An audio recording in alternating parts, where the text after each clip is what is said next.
Bueno, vamos a comenzar. Entonces le decía que seguimos ya en el tema 4, gráficos de control para atributos. Bueno, esta ya es la última clase.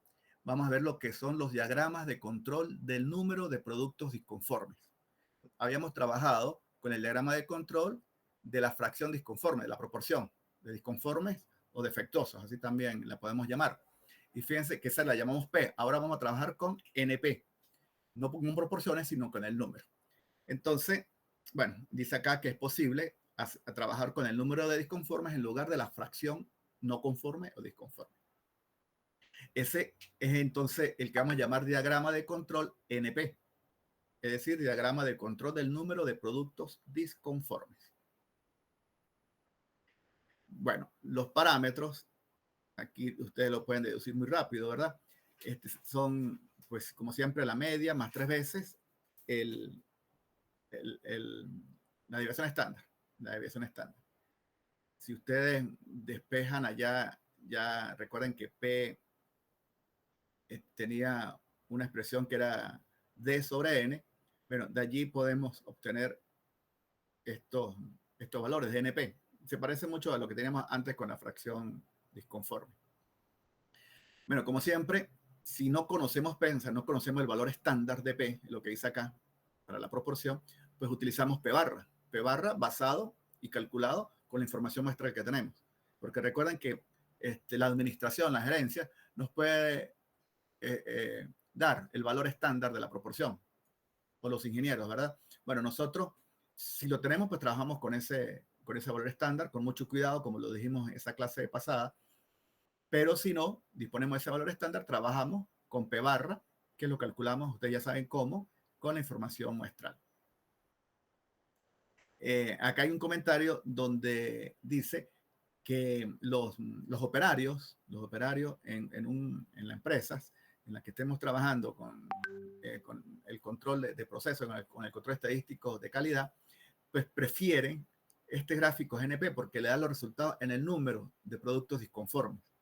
Para ellos es más fácil interpretarlo que en términos de proporción, que bueno, ustedes saben que también es muy fácil, la proporción multiplicada por 100 es un porcentaje, pero si hablamos en términos del número de artículos o productos disconformes, pues es más fácil para el personal sin formación estadística.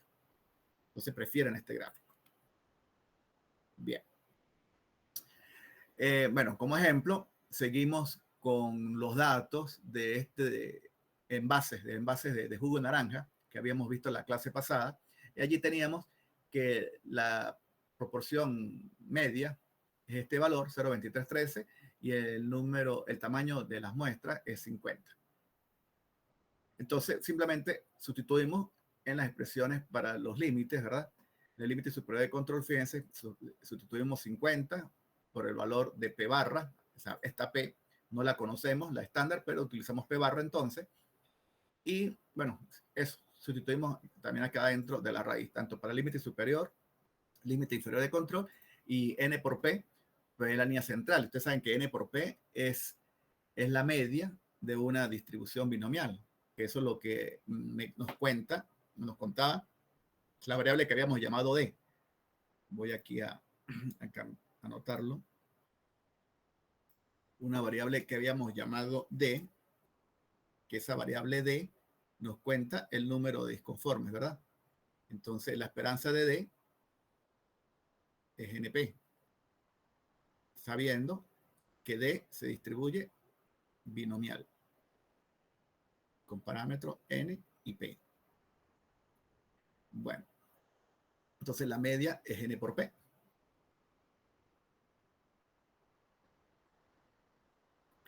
Bueno, y luego, entonces, trazamos el gráfico, o sea, con estos límites.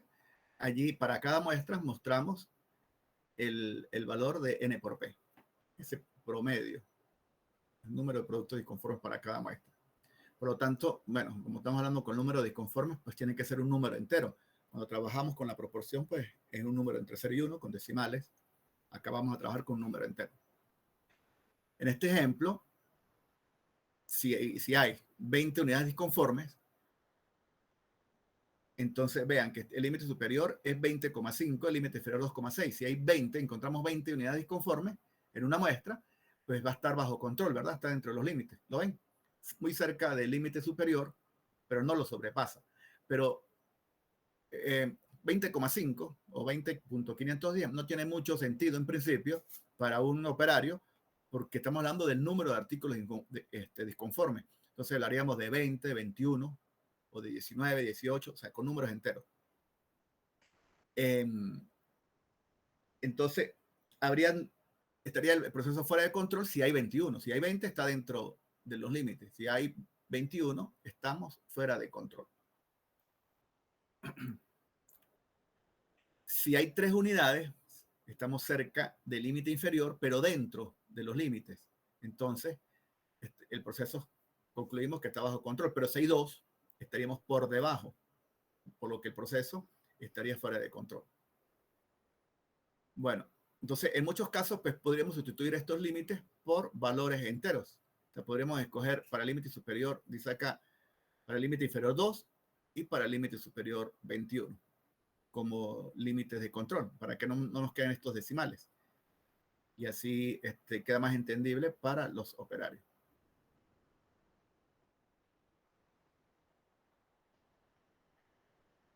Bueno, el gráfico de control NP es el mismo que obtuvimos para la fracción P, pero digamos que expresado en unidades distintas. O sea, el eje Y cambia, en lugar de proporciones tenemos número de unidades disconformes. Fíjense, tenemos el mismo gráfico. Si ustedes ven la forma del gráfico, el mismo, solo que por el eje Y tenemos otros valores. Eso es todo. Entonces, es la misma interpretación. Esto había ocurrido en el caso del ejemplo de los envases de jugo naranja. Teníamos esos dos, consideramos que esto era en la primera fase, ¿verdad? Entonces, están fuera de control. Bueno, ya haríamos el mismo procedimiento si seguimos trabajando con el gráfico de NP. Entonces, vean que no es un cambio importante, es lo mismo, simplemente estamos expresando la información en otras unidades. En lugar de proporciones, en número de unidades disconformes. Eso es todo. Bueno, ¿cómo usamos R para calcular el diagrama P? NP, pues hacemos lo mismo que hicimos antes, leemos los datos y acá le decimos que el tipo, en la función QCC, que el tipo es NP. Lo demás es igual, es NP acá al tipo. Eso es todo. Bueno, ustedes practican, ven en detalle los datos y corren cada línea allí en R para que entiendan bien cómo es que se hace, pero esto es realmente fácil. Después que uno lo entiende el primer gráfico, ya sabe cómo son los demás. Bueno, fíjense, aquí saca diagrama de la fracción disconforme. Bueno, ya volvemos otra vez a P, el diagrama de control de la fracción disconforme, de la proporción de disconforme. Es ahora en el caso de que las muestras sean variables. Tamaño de muestra variable.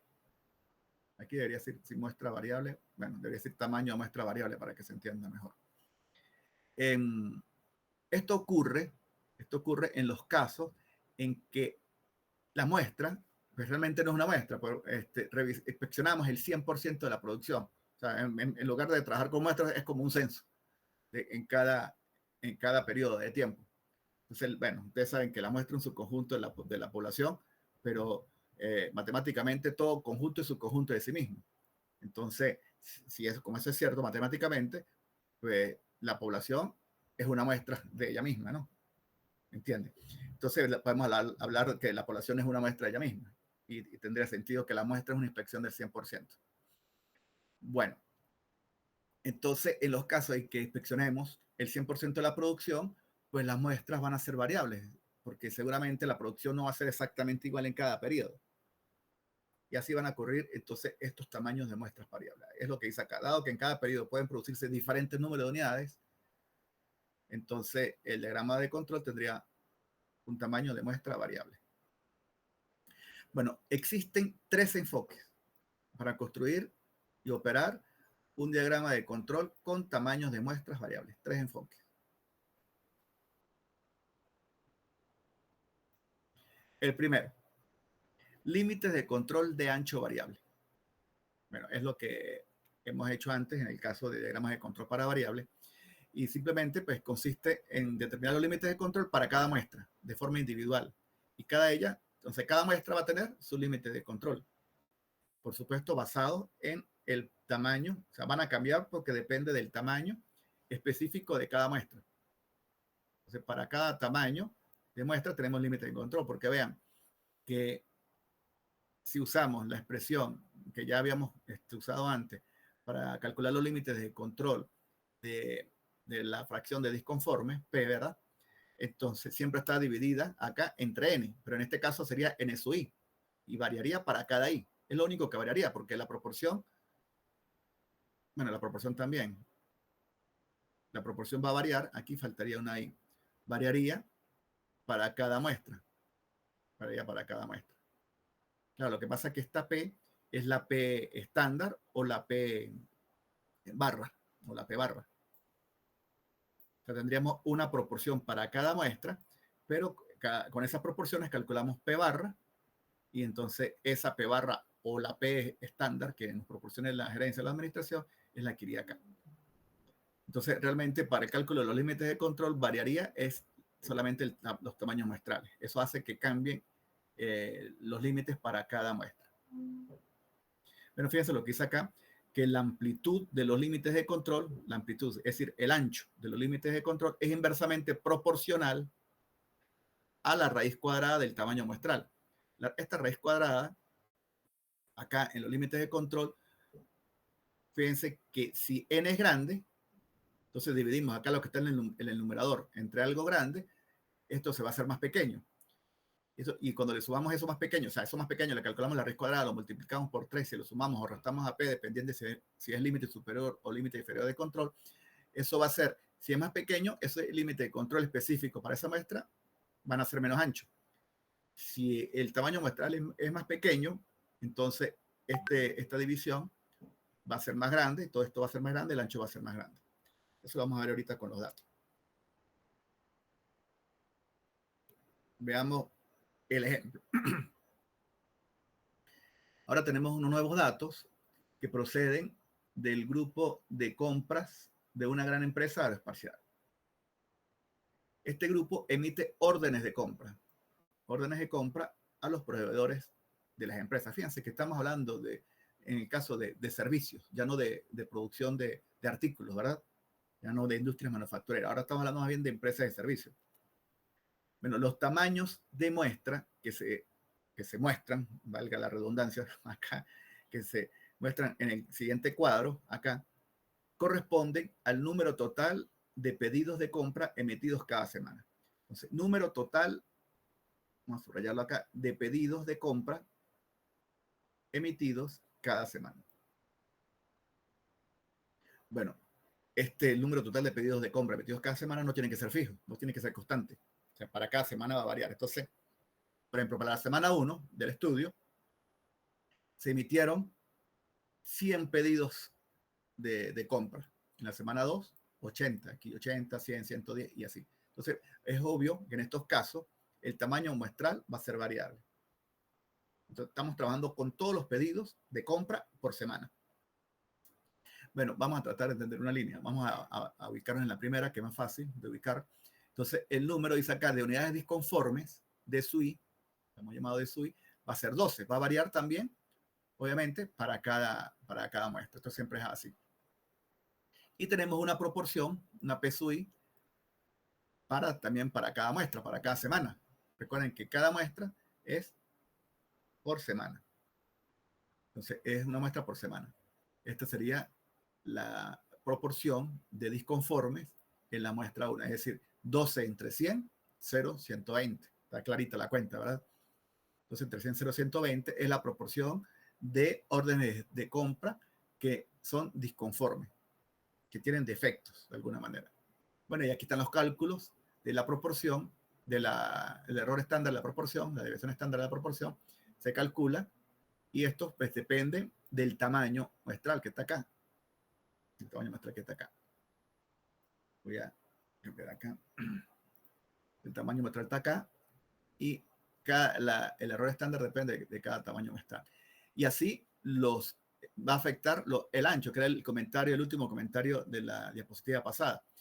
Fíjense, esta muestra que es grande, es una de las más grandes, menos 100, no es de la más grande, pero es más grande que la que sigue. el cálculo nos van a dar límites de control que son de amplitud menor que la siguiente, que el tamaño de muestra más pequeño. Fíjense que la siguiente, la segunda muestra, varía entre 0 y 0,195 los límites de control, mientras que la de arriba, que el tamaño muestral es más grande que 100, varía entre 0,009, más grande que 0, y 0,183, más pequeño que 0,195. Si se lo imagina, este límite va a ser de amplitud, estos límites, tiene una amplitud más baja, un rango, si te restan el límite superior menos el límite inferior, tiene una amplitud más pequeña que este que tiene un tamaño muestral más bajo. ¿Se entiende? Entonces, a medida que crece el tamaño muestral, es lo que está aquí, afecta este número. Este número va a ser más grande o más pequeño. Observen cómo acá el error estándar es más pequeño porque la muestra es más grande. Acá el error estándar es más grande, la muestra es más pequeña. Aquí si vemos 120 es aún más pequeño, 0,027, pero una muestra de tamaño 120. Y así. Entonces, afecta el ancho, la amplitud de los límites de control. Eso es lo que quería decir el último comentario de la diapositiva pasada. Bueno, observen que este número lo vamos a utilizar, que la suma de todos los tamaños muestrales es 2.450 y que la suma de unidades disconformes en las 25 semanas es 234. Estos dos números los vamos a utilizar. Seguimos con el ejemplo. Entonces, una unidad disconforme es un pedido de compra con un error. Bueno, no tiene que ser con un error. Ese pedido de compra puede contener más de un error. Ya que contenga uno, entonces es un pedido que tiene disconformidad, que es defectuoso. Si tiene más de uno también. Entonces, realmente no estamos contando cuántos defectos tiene el pedido, sino simplemente que es disconforme. Y eso significa que puede tener un error o más. Eso es importante tenerlo en cuenta, que hay otro tipo de características que se mide, que es el número de defectos, de disconformidades que tiene una sola unidad. Entonces, esa es otra forma de analizar y otro interés para analizar la calidad de un producto o de una unidad. Bueno, entre los errores más comunes en estos casos, fíjense, dice la especificación de números de piezas incorrectos. O sea, estamos hablando de que la unidad disconforme es un pedido de compra. Entonces, en ese pedido de compra, ¿cómo lo clasificamos como disconforme? Bueno, cuando hay errores, como dice acá, en la especificación del número de piezas. Entonces, especificar un número de piezas incorrecto. Hay un error acá. O fechas de entrega. Hay error en la fecha de entrega. Entonces, es otro error en el pedido de compra. Otro error, información incorrecta sobre el proveedor. O sea, esto puede ser de mucho interés para un contador, el contador de la empresa o el administrador. Bueno, cualquiera de estos errores puede dar lugar a una modificación del pedido de compra, lo que requiere tiempo y recursos y puede retrasar la entrega del material. Vean las consecuencias. O sea, corregir, pues lleva tiempo. Descubrir cuál es el error, pues tiempo, recursos. Y recursos se refiere a recursos humanos también. Y esto pues puede retrasar la entrega del material. Bueno, para las 25 muestras, calculamos P barras. No hace falta P barras, lo que les decía hace rato. Y aquí está, estos números son las sumas que les comenté al final de la tabla. El número de unidades disconformes es 234. El tamaño, la suma de los tamaños muestrales es 2.450. Este cociente, esta proporción media, nos da que es 0,096. Es la proporción de disconformes promedio. Entonces, ya sabemos que la línea central la acabamos de calcular de esa manera. Es 0,096. Esta es la línea central de nuestro gráfico para este ejemplo de los pedidos de compra de la agencia aeroespacial. Y los límites de control sustituimos. Recuerden que este sigma de P, lo recuerdan que era raíz cuadrada de NP por 1 menos P. Vamos a anotarlo aquí para que quede más claro. Esta sigma de P es raíz cuadrada de, vamos a escribirlo, NP por 1 menos P. Es la raíz cuadrada de esto. Entonces, no, NP no. Estoy confundido con me quedé con el diagrama NP. Aquí no va la N. el diagrama y aquí me faltó dividir entre n. En el diagrama NP era con n acá, pero acá va dividido entre en el diagrama NP, no. Ok.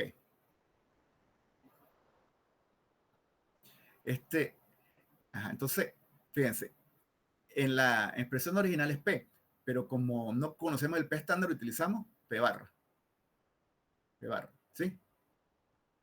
Entonces, aquí originalmente en la expresión tenemos P, bueno, no la conocemos, la P estándar, entonces simplemente pues, la estimamos a través de P barra de esta forma, como está acá. Y igual acá en lo que es el error estándar de P, que es una estimación, vean, pues la calculamos de esta manera. P0096 y este 0904 pues sale del cálculo de 1 menos P, 1 menos 0096 entre N sub I. Aquí me faltó la I también en esto.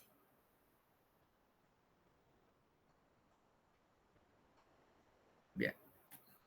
Y bueno, lo mismo para el límite inferior. Creo que aquí no hay problema. Ustedes saben que si tienen alguna duda, pues abren el micrófono o algún comentario. Aquí está donde, pues esto que acabo de escribir acá, que es sigma de P, es la estimación de la desviación típica de la desviación estándar de la fracción muestral disconforme.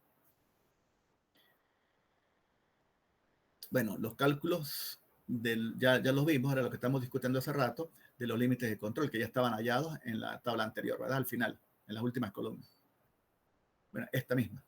Estos son los resultados de aplicarlo para la información que nos da la muestra. Fíjense que solamente necesitamos el tamaño muestral y el número de disconformes. Con esto hallamos todo. Y estos son nuestros datos. Entonces, cuando ustedes vayan a construir este diagrama en R, háganlo para que practiquen. Pues tienen que transcribir esta columna y esta otra. Eso es todo. O sea, no son muchos datos. Bueno, y de esta manera obtenemos el siguiente diagrama de control con tamaño muestral variable. ¿Lo ven? Como seguramente se lo están imaginando porque ya lo saben que es más o menos así, igual en el caso de los gráficos de control para variables.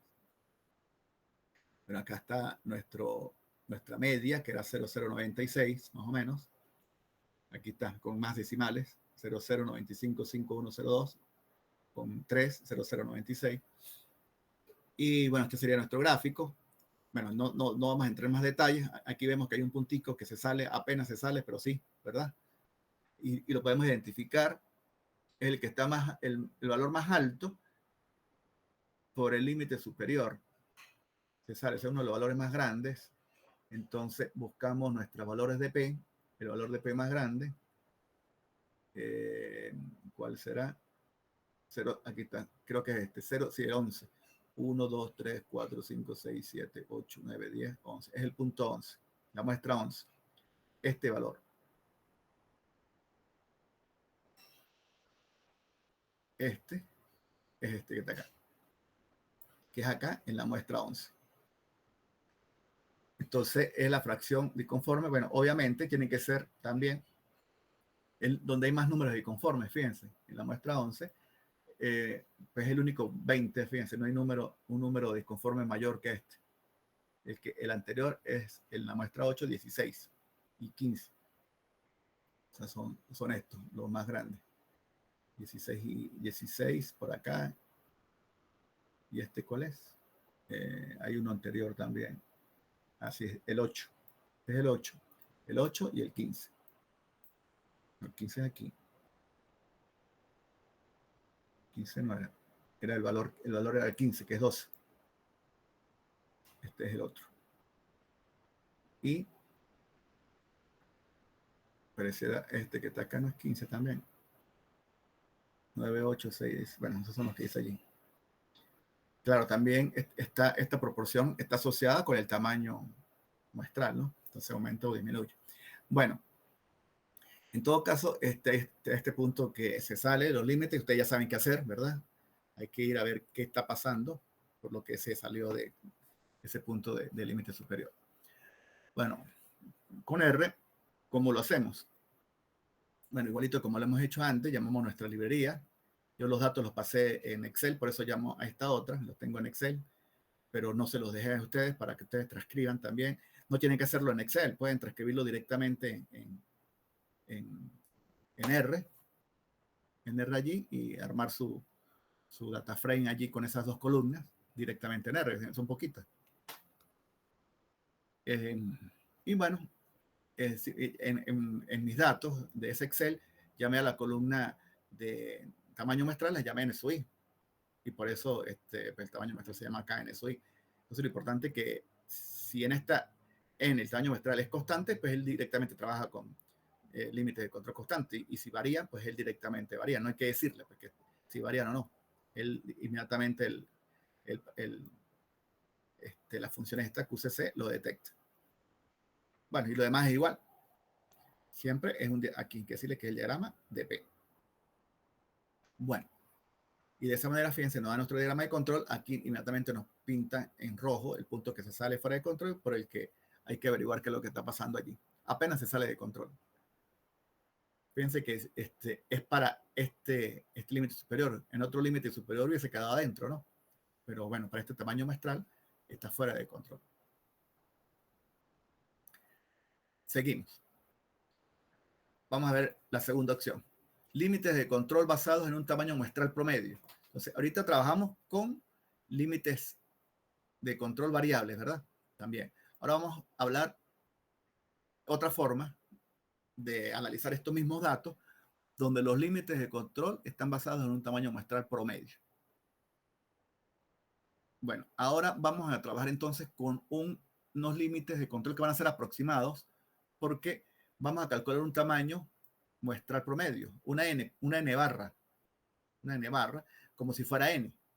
Entonces, siendo así, nos van a quedar límites de control que no varían, constantes, pero eso va a ser aproximado, porque ustedes saben que si es promedio, pues algunos valores de lo n van a estar por arriba y otros por debajo. Vamos a ver esto. Bueno, aquí estamos suponiendo o asumiendo que los tamaños muestrales que vamos a analizar a futuro, porque recuerden que estamos hallando el diagrama de control para hacer pues, precisamente el control del proceso. Entonces, los diagramas muestrales futuros no diferirán mucho, o sea, los tamaños de muestras futuros no diferirán mucho de los que estamos observando ahorita y con los que construimos el diagrama, los límites de control. Entonces, asumimos eso. O sea, que van a ser también tamaños muestrales como 80, 90, 100, 110, que son los que acabamos de ver. Bueno, utilizando entonces este enfoque, los límites de control, como les dije, serán ahora constantes. Serán constantes. ¿Por qué? Porque estamos trabajando con un tamaño muestral fijo, que es un tamaño muestral promedio. En este caso, promediamos todos los tamaños muestrales. Entonces, esto para el personal operativo, pues, para ellos es más fácil comparar con límites de control fijos, más que con estos variables. Aunque bueno, yo pienso que no es la gran cosa, pero para ellos, pues, como dice acá, no parece tan complicado. Pero si encontramos una variación grande, inusualmente grande en el tamaño de una muestra, o sea, una muestra es muy grande en comparación con la demás, o si un punto en nuestro gráfico ahora se sitúa cerca de los límites de control aproximados, porque son límites de control aproximados porque están basados en un tamaño muestral promedio, entonces si se sale o está muy cerca de los límites de control promedio o que aproximados que fueron calculados con el tamaño muestral promedio, pues tenemos que chequear y mirar los límites de control exactos, que son variables, para examinar, para ver ese punto, para ver si realmente se está saliendo o es que está, o de verdad si está cerca. Puede ser que esté cerca de nuestro límite de control que ahora es fijo, pero resulta que si vemos el límite exacto, se sale. O al contrario, o está dentro, no se sale. Vamos a ver un ejemplo para que se entienda mejor. Bueno, ¿qué tenemos que hacer? En nuestros datos que ya tenemos, de estos de los pedidos, de las compras, el tamaño muestral promedio pues, es sumar todos los tamaños muestrales y dividir entre las 25 muestras, nos da que es 98. 98 es el tamaño muestral promedio. Al calcular los límites, fíjense que son los mismos, pero ya no tenemos NSUI, sino tenemos N barra. Acá, antes teníamos NSUI, pero tenemos N barra, que nos dio 98, y por eso nuestros límites de control ahora van a ser fijos. Acá tenemos 0,185 como límite superior de control y 0,007 para el límite inferior de control de la fracción de disconforme. Y estamos trabajando, y nuestras muestras son variables, de tamaño muestral variable. Bueno, fíjense que en este caso, estos serían los límites de control y todos los puntos estarían fuera de control. Pero ya habíamos visto que este se había salido, ¿verdad? Entonces, el comentario que hacíamos hace un momento. Si está muy cerca del límite de control, vamos a revisar el límite exacto. Ya sabemos, bueno, cuánto es este límite, lo habíamos calculado antes, para la muestra 11, y resulta que aquí está la rayita, apenas se ve, sobrepasa el límite superior de control exacto. Lo sobrepasa. Entonces parecía estar bajo control, pero realmente no. Entonces cuando se compara con su verdadero límite de control, que es 0,180, pues el punto indica que está fuera de control, una condición fuera de control. Pues lo mismo puede ocurrir con un punto que se sale. Cuando lo chequeamos, puede ser que con el verdadero límite, puede ser que esté dentro, o sí, que esté fuera. Entonces, cada vez que tenemos en estos casos un punto cerca o fuera de los límites de control, hay que compararlo, hay que chequear el límite exacto. Tendremos ese trabajo adicional. Por lo que en estos casos hay que tener cuidado al interpretar los puntos cercanos a los límites de control aproximados. ¿Se entiende, sí? Bueno, con R, pues, ¿qué hacemos con R? Pues tenemos que calcular el promedio. Esto lo pedimos a, así se llamaban, estamos basados aquí, en los datos, en el programa que utilizamos para estos mismos datos con los límites variables. Entonces, si pedimos así, a lo que llamamos AeroF, el centro nos da directamente la media. Ya tenemos, esto es un resultado de esa función QCC, de esta función. Está dentro del summary, ¿no? Eso estaba, entonces, tienen que revisar la sintaxis anterior. Bueno, este es el promedio, entonces calculamos a mano los límites, el límite inferior y el límite superior. Límite inferior, por eso aquí restamos, el límite superior, aquí sumamos, sacamos toda la cuenta y entonces concatenamos, creamos esta nueva variable, límite, que tiene dos valores, el límite inferior y el límite superior que hemos calculado. Y eso es lo que vamos a pasar acá, el límite. Cuando no colocamos los límites, él los calcula en esta función QCC, en R. Acá se lo pasamos, le decimos cuáles son, entonces trabaja con esos límites. Ya, entonces trabaja de forma fija. ¿Sí? Bueno, y sigue siendo el tamaño. Entonces es un programa similar al anterior, con esta diferencia.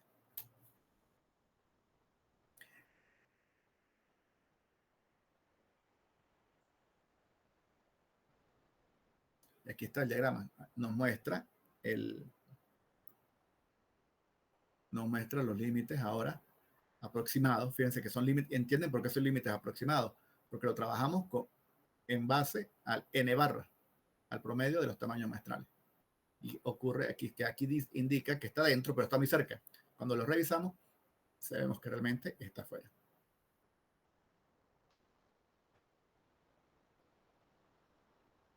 Ajá. En el caso de las corridas, ¿verdad? De las corridas, también hay que tener mucho cuidado al analizarlas en estos casos. Entonces, recuerden que las corridas son esos patrones anormales, ¿verdad? En los diagramas de control, aparentemente anormales. Entonces, con tamaños de muestras variables hay que tener mucho cuidado al analizar corridas, es lo que dice acá. Y el problema está en lo siguiente, es que el cambio de las proporciones de las fracciones muestrales disconformes se debe interpretar en relación con el tamaño de la muestra. O sea, el tamaño de la muestra influye. Recuerden que lo que mide la dispersión está dividida entre n. Veamos lo que dice acá. Por ejemplo, suponga que la fracción de disconforme es 0,20 y que dos sucesivas fracciones muestrales son 0,28 y la siguiente es lo que indica acá, más 1, 0,24. Es decir, que la primera, que es 0,28, es mayor que la siguiente, que es 0,24. Entonces, recuerden que estamos, como es la fracción de disconforme, nos está diciendo que la primera tiene una peor calidad que la segunda. Es lo que dice acá. La primera observación parece indicar una peor calidad que la segunda, ya que la fracción de disconforme en la primera es mayor que la segunda. Pero además, suponga que el tamaño muestral para la primera es 50 y para la siguiente es 250. Ya tienen tamaños muestrales muy distintos. Entonces, si expresamos esto en unidades de deviación estándar, la estandarizamos, el primer punto se encuentra a 1,41 unidades por arriba de la media y el segundo a 1,58 unidades de la media. Entonces, fíjense, este parecía peor que este y resulta que es al contrario. El segundo punto representa en realidad una mayor desviación del valor estándar que es 0,20. Se desvía más el segundo en unidades estándar con respecto al primer punto, aunque el segundo punto sea el menor de los dos. Entonces, ¿por qué? Porque dependen también del tamaño de la muestra.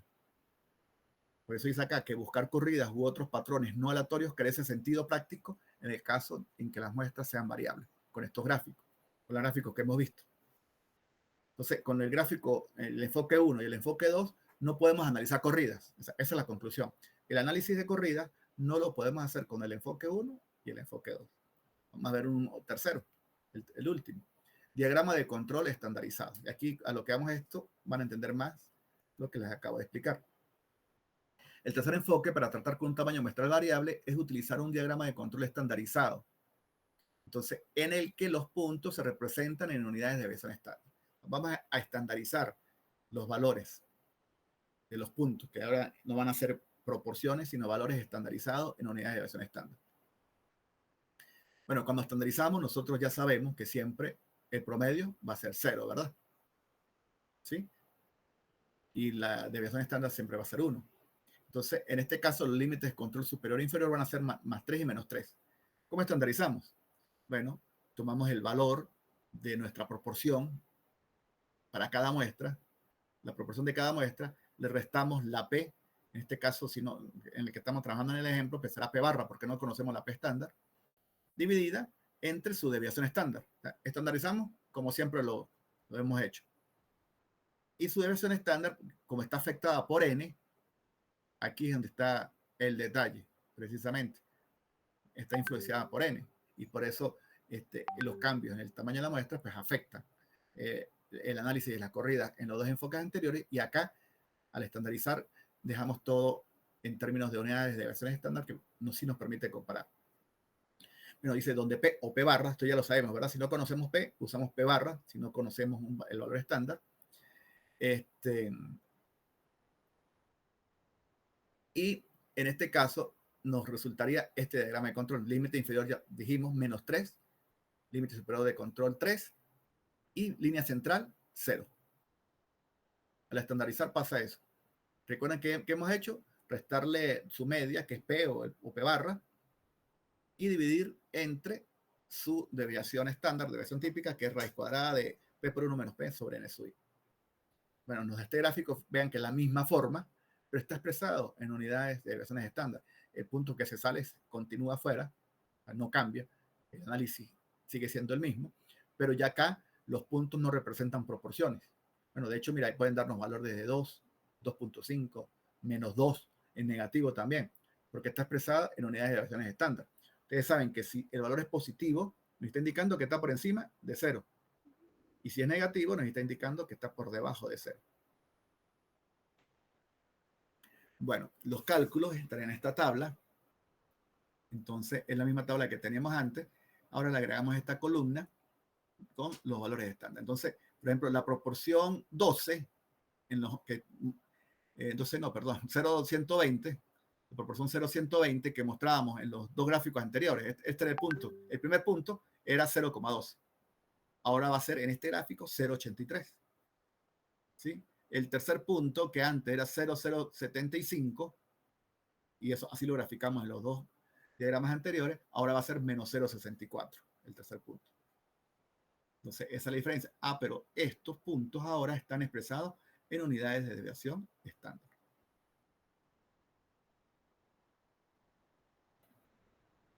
Bueno, ahora con este gráfico sí podemos aplicar los métodos para la detección de corridas y patrones con seguridad. Aquí sí estamos seguros en chequear. Todos esos análisis que ya habíamos visto antes para detectar patrones, lo podemos hacer con el diagrama de control estandarizado. Entonces ustedes dirán, bueno, ¿y ahora qué hago? Bueno, ahora nos va a tocar entonces en estos casos tener más de un diagrama de control entonces. Aquí dice, ya les explico un poco más esto que le acabo de decir. El diagrama de control estandarizado no es más difícil de construir o mantener que cualquiera de los otros. Es fácil, ¿verdad? Y esto computacionalmente, pues, no lo hace uno a mano. Uno manda al computador o con R a construirme el diagrama de control y listo. Pero conceptualmente sí puede ser difícil de entender para el personal, para los operarios, que generalmente son obreros, a lo mejor ni siquiera son bachilleres, entonces puede ser más difícil explicarle las diferencias. Y porque está entre menos 3 y 3, resulta que ni son proporciones, ni porcentaje, ni número de disconformes. Hay que explicarle que son unidades de variación estándar, entonces esto va a ser más complicado. Entonces, para ellos es más difícil, como dice acá, porque se ha perdido la referencia de la fracción disconforme, que es lo que realmente ellos ven. Ahora, si nosotros sabemos que la variación en los tamaños muestrales es grande, para identificar patrones y corridas, la única manera es usar el diagrama de control estandarizado. Si no, podríamos cometer errores. Entonces, es lo que dice acá, que lo dejé pendiente de la diapositiva pasada. En estos casos, podría ser aconsejable mantener un gráfico de control con límites de control individuales a variables, estos, ¿verdad? Para cada muestra, como en este gráfico, para que lo vea el personal operativo. Y simultáneamente, los ingenieros, el ingeniero de calidad o el estadístico, pues, observa el diagrama de control estandarizado. Incluso podríamos tener para los operarios el de la muestra promedio y el ingeniero estar mirando estos dos. Pero bueno, ya es una cuestión también de entrenamiento. Yo también preferiría, así como está acá, dejar el variable. No le veo tampoco gran dificultad comparado con el que tenga límite fijo. Entonces, estos dos creo que es la recomendación que uno podría utilizar.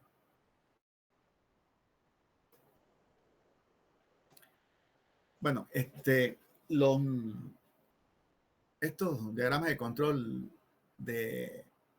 para atributos tienen muchas aplicaciones en las empresas que no son, como le decía hace rato, no son manufactureras que crean productos, artículos.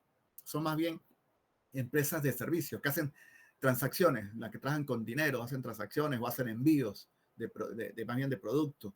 Las empresas, los bancos, los seguros, empresas de servicios, de telefonía.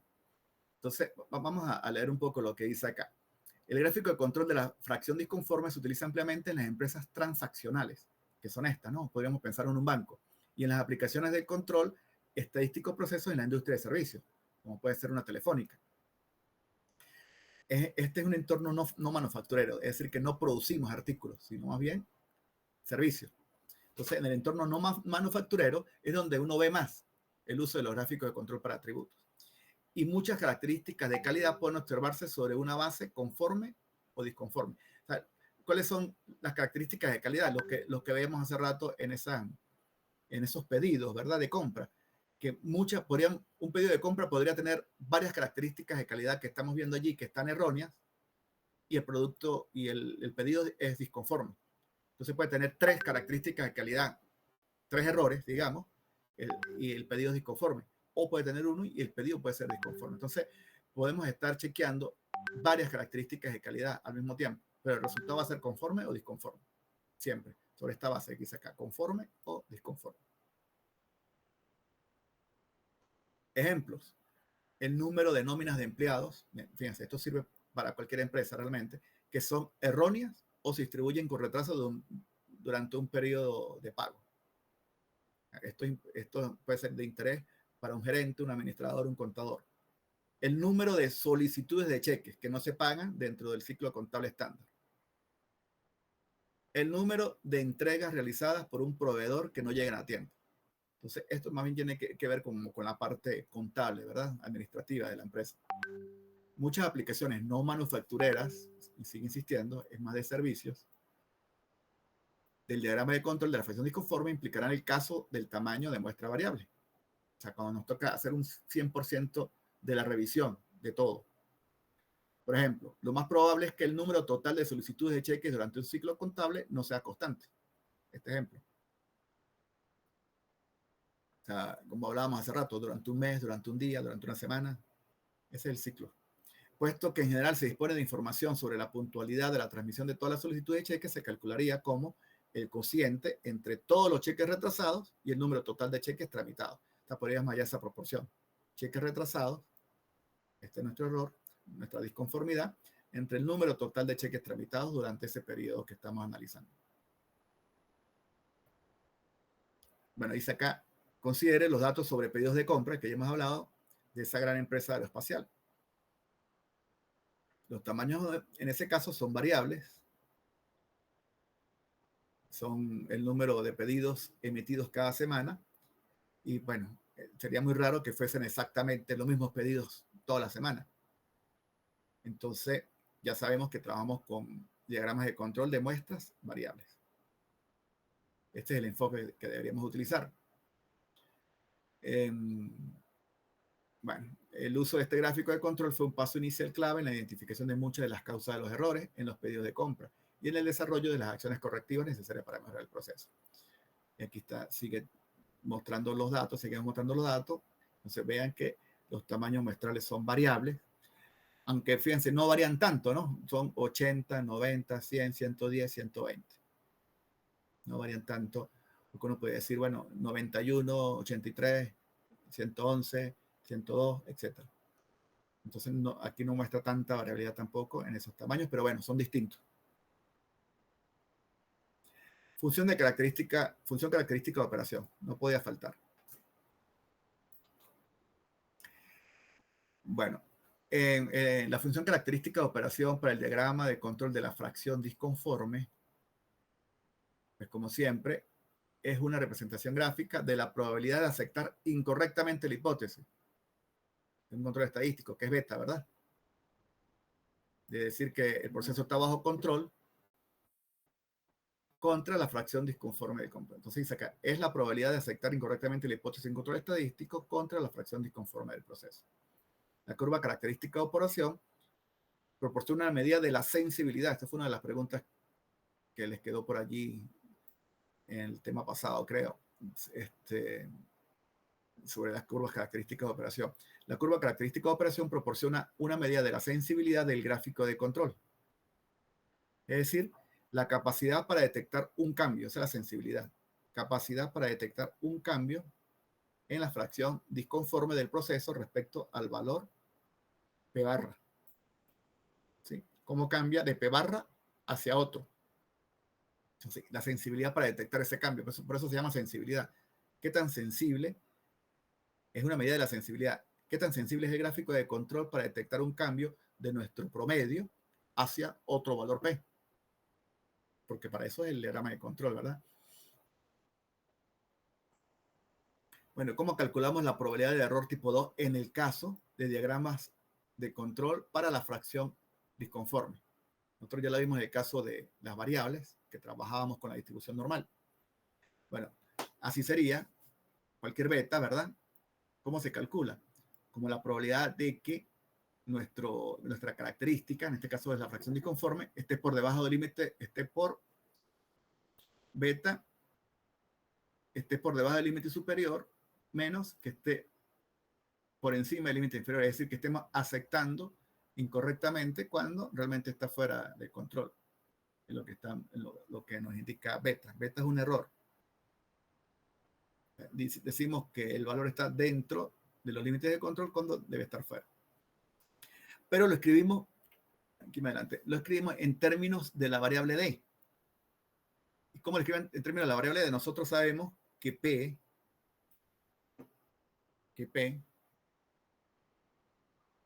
es igual, ¿verdad?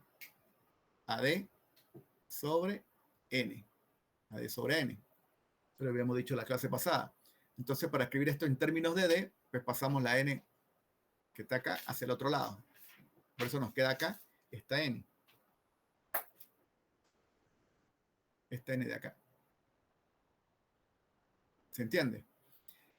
Entonces, P, que es esta, es de entre N, la N la pasamos hacia el otro lado de la desigualdad. Y dejamos todo en términos de D.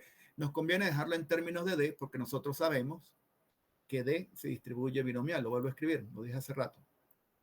Sabemos que la D se distribuye binomial con parámetros N y P. Entonces, sabiendo que D se distribuye binomial, necesitamos calcular probabilidades. Para calcular las probabilidades debemos conocer la distribución de la variable aleatoria, ¿verdad? En este caso, pues lo escribimos en términos de D, sabiendo que D se distribuye binomial. Y es lo que dice acá. Como D es una variable aleatoria binomial con parámetros N y P, que es lo que escribimos aquí arriba, el error Beto definido antes puede obtenerse a partir de la distribución binomial acumulada. ¿Por qué acumulada? Porque calculamos probabilidades que sean menor y menor igual. Entonces, simplemente utilizamos las tablas binomiales o cualquier software o calculadora para encontrar esas probabilidades. Aquí dice algo importante. Si el límite inferior de control es negativo, entonces ustedes saben que si la variable aleatoria es binomial, el valor más pequeño que puede tomar, ¿cuál es? ¿Se acuerdan? 0, ¿verdad? 0. Entonces, acá digamos que D, vamos a escribir D minúscula, tomaría valores desde 0 hasta, como es binomial, ¿hasta qué?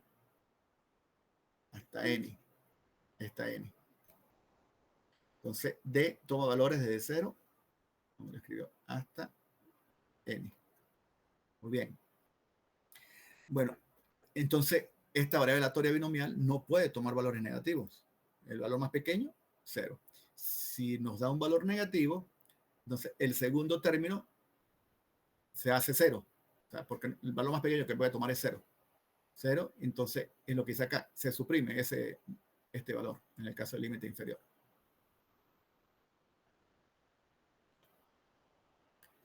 Bueno, aquí tenemos una tabla que nos va a ilustrar los cálculos. En nuestro ejemplo, los parámetros son N50, este límite inferior, este límite superior. ¿Cómo? Ya va a aparecer la tabla. ¿Cómo hacemos los cálculos? Esta es la expresión que teníamos antes. Recuerden que era D menor que N por el límite superior de control. Entonces sustituimos N, que es 50, por el límite superior de control, que es este. Está bien, 0,3697. Menos la probabilidad que D sea menor o igual que N por el límite inferior de control, que es este. Al hacer la cuenta, la multiplicación, tenemos que la probabilidad de D menor que 18,49 menos probabilidad de D menor o igual que 1,52. Esto lo podemos hacer con R, muy fácil. En R, si no recuerdo mal, esta es la función que tenemos que buscar en R. P en R sería P binom, creo que es así. Y uno coloca el valor, creo que es X, N y P, creo que es la cosa. N y P. Ahorita podemos revisar para calcular estos valores. Ya lo podemos chequear. Vamos a ver qué nos da. Como debe ser un número entero, entonces que sea menor que 18,49. Bueno, que sea menor o igual que 18. Aquí es menor estricto. Menor o igual que 18. Y que sea menor o igual que 1,52, no nos va a aparecer. O sea, entre 1 y 2, esto es más pequeño que 2. Entonces, el valor siguiente, más pequeño, es 1. Por eso colocamos 1. Entonces, beta la vamos a hallar así. Para cada valor de P. ¿Cómo es eso? Aquí está en la tabla. Entonces, tenemos que hallar estos dos valores y restarlos, ¿verdad? Para hallar beta. Entonces, la probabilidad que D binomial, sea menor o igual que 18, dado P, vamos a empezar cuando P001. Cuando P001, entonces esta probabilidad es 1. Y cuando D menor o igual que 1, esta probabilidad es 0,9106. Restamos. Entonces, el beta, en ese caso, es 0,0894. Ahora, P cambió a 0,03. Volvemos a calcular la probabilidad y el beta va a ser este. Y así para cada uno. Nuestro era 0,20, creo, ¿no? El que teníamos. El P que teníamos antes, más o menos, 0,20. Pero en todo caso, la curva de característica de operación para todos estos P es esta. Esta es la curva característica de operación. Yo creo que por aquí está. Vamos a ver esto y al final les digo cómo, y si no se los digo me recuerdan cómo se hace en R, el cálculo de de la probabilidad. Bueno, en cuanto a la longitud media de corrida, para cualquier gráfico de control sabemos que es 1 sobre la probabilidad de los puntos muestrales fuera de control, dependiendo si el proceso está bajo control o fuera de control. Es decir, si el proceso está bajo control, y eso ya lo demostramos hace 2 temas, creo, que es 1 sobre alfa, la longitud media de corrida, bajo la hipótesis nula, por eso es 0, bajo control. Y si está fuera de control, la longitud media de corrida, que sería lo de la hipótesis alternativa, es 1 sobre 1 menos beta. Esto ya lo habíamos visto con detenimiento en el tema 2. Bueno, estas probabilidades pues las calculamos directamente como lo vimos en la tabla pasada, tranquilamente. Y las podemos también, si tenemos el gráfico, la curva de características de operación, lo podemos ver allí. Vamos a ver el ejemplo, cómo se hace esto. El gráfico de control que utilizamos antes para la fracción de disconforme, pues tenía estos límites, esta n, el p barra era 0,20, si era 0,20. Entonces, este es nuestro valor de referencia, porque lo que queremos ver es si estamos detectando si hay un cambio con respecto a la línea central, a p barra. Entonces, de la tabla anterior, si voy a tener que regresarme, pero vamos a ver, de la tabla anterior o de la curva característica de operación, aquí es CO, no OC, característica de operación, se encuentra que si el proceso está bajo control con la fracción de disconforme igual a P barra, la probabilidad de que el punto, que un punto se grafique bajo control es 0,9973. Ahorita lo revisamos. Esta cuenta ya nos dio. O sea, si es igual a 0,20, nosotros construimos el diagrama de control con línea central en 0,20. Y sabemos que si se encuentra el proceso bajo control, en estos casos ya lo habíamos calculado antes, en el tema 2, que alfa es igual a 1 menos beta igual a 0,027 para diagramas de control de 3 sigmas. Ya habíamos calculado esto. Bueno, y la longitud media corrida sería 1 sobre 0,027 igual o aproximadamente 370. Entonces, si el proceso está realmente bajo control, si está bajo control, ocurrirá una falsa señal, porque si estamos trabajando bajo control, estamos trabajando con alfa, será un error si está bajo control y el punto o el diagrama de control nos dice que está fuera de control, pues es una falsa señal de fuera de control, una falsa alarma. Esto nos está diciendo que esa falsa alarma ocurrirá cada 370 metros, lo que está muy bien. Eso lo habíamos analizado mucho hace dos temas, que nos interesa que este número en estos casos sea grande, ¿verdad? Que hayan pocas falsas alarmas. Lo dice acá entre paréntesis. Esto será aproximadamente cierto en general para cualquier gráfico de control de Shewhart con límites de 3 sigmas, que era lo que habíamos calculado hace unas cuantas clases. Este límite de control se considera satisfactorio. Entonces tenemos que esperaríamos unas 370 muestras para encontrar una falsa alarma. No queremos falsas alarmas a cada rato. Creo que aquí sí está la tabla. Ajá, aquí sí está la tabla. Para ver, seguimos analizando lo anterior. Antes de ver acá, decíamos que cuando es 0,20, ¿verdad? El beta es 0,9973. Es 0,9973. Entonces, 1 menos beta coincide con alfa y 1 menos 0,9973 es 0,027, que es el 0,027 con el cual trabajamos. Bueno, esta cuenta la habíamos hecho en el tema 2 con la distribución normal y acá nos coincide con la distribución binomial para la proporción. Bueno, pero fíjense lo que pasa ahora. Suponga que el proceso se desplaza fuera de control.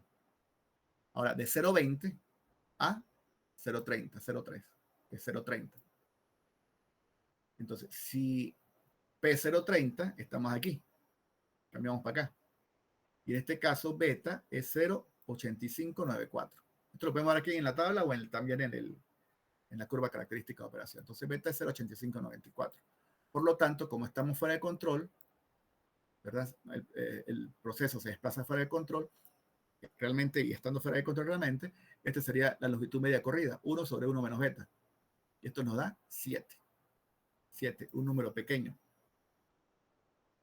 Y es distinta la interpretación. Entonces, ¿cuál es la interpretación? Se necesitarán unas 7 muestras en promedio, igual era antes en promedio, para detectar este desplazamiento. O sea, ahorita si hubo un desplazamiento de 0,20, un desplazamiento de 0,20 a 0,30. Entonces, si eso ocurre, queremos que el diagrama de control nos los muestre, no lo detecte. Entonces, se necesitarán 7 muestras aproximadamente, o en promedio, para detectar este desplazamiento como un punto fuera de los límites de control. Si pensamos que esperar 7 muestras es mucho, son muchas muestras, pues, ¿cuáles son las soluciones? Ya lo habíamos también comentado antes, en el tema 2. Uno es aumentar el tamaño de la muestra. Si aumentamos el tamaño de la muestra, da como resultado un valor más pequeño de beta. Y si el beta es más pequeño, entonces la longitud media de corrida va a ser más pequeña también. Va a ser más pequeña también. Si beta es pequeño, 1 menos beta es más grande, ¿verdad? Entonces, 1 entre un número más grande va a ser más pequeño que... Si aquí me da, por ejemplo, 0,90, 1 menos 0,90 es 0,10, 1 entre 0,10 me da un número más pequeño que 7. Bueno, otro enfoque sería reducir el intervalo entre muestras. Es decir, dice acá, si actualmente se toma la muestra cada hora, entonces tendríamos que esperar 7 horas en promedio para detectar el desplazamiento. Y eso podría ser quizás mucho tiempo. ¿Cuál podría ser la decisión? Bueno, vamos a cambiar la media hora.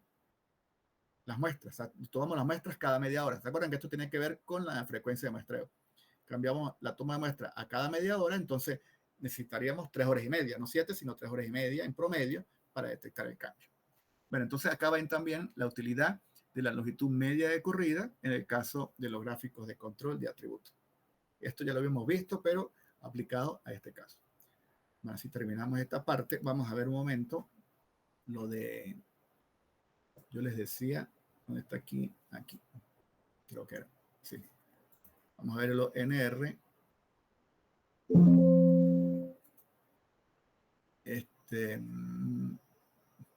Déjenme cambiar acá. Ya tengo que abrir R. A ver si se puede ver aquí. Muy pequeño.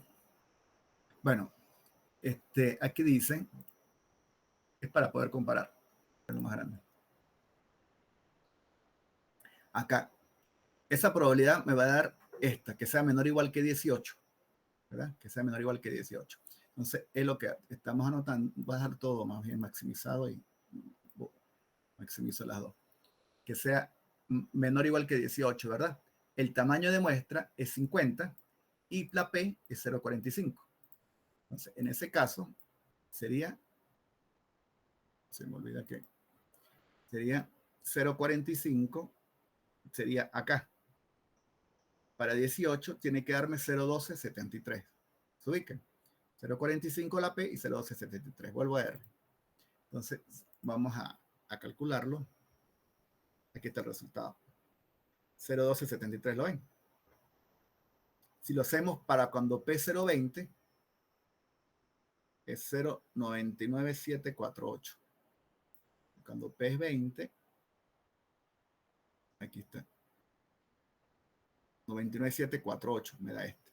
Entonces tenemos que calcular cuando es 18 y cuando es 1. Y luego se resta para cada uno. Entonces aquí, para cuando es 18, cuando es 1, y calculamos la diferencia. O sea, podríamos hacerlo para aquí para 1, por ejemplo.